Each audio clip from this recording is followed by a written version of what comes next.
बाबा से बुलंद सलावत।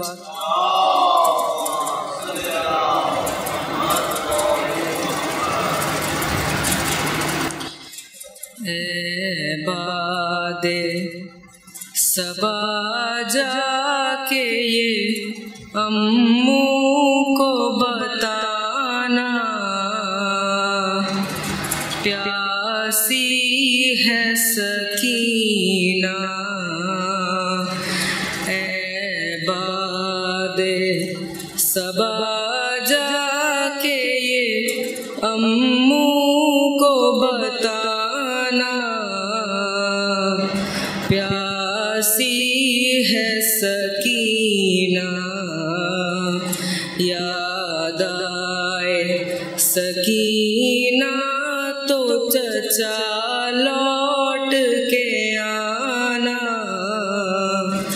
प्यासी है सकीना।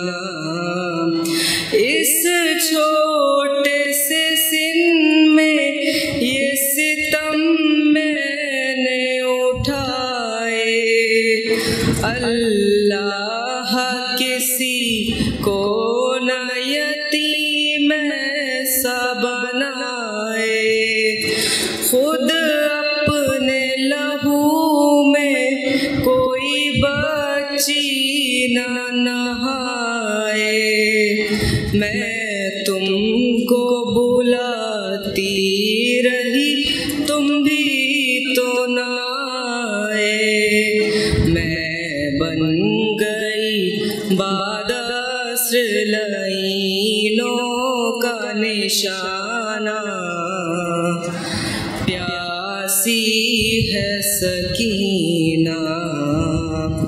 एक रस्सी में हम सब के गले बांध के आदा करते हुए तशहीर चले जानिब कूफा, और इस पे मुसीबत ये थी कद मेरा था छोटा।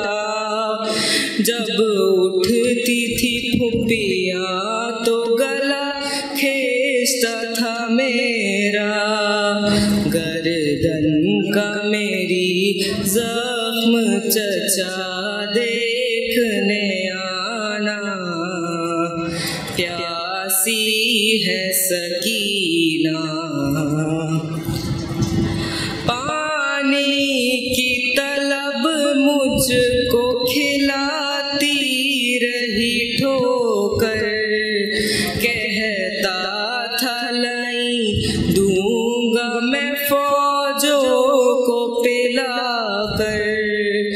जब शिमर लाई कर चुका सैराबी लश्कर, दिखला के मुझे पानी गिरा डाला ज़मीं पर। तब समझी मैं क्या होता है उम्मीद दिलाना, प्यासी है सकीना। ए बादे सबा जाके ये अम्मू को बताना, प्यासी है सकीना। याद आए सकीना तो चचा लौट के आना, प्यासी है सकीना, प्यासी है सकीना। बाबा से बुलंद सलावत।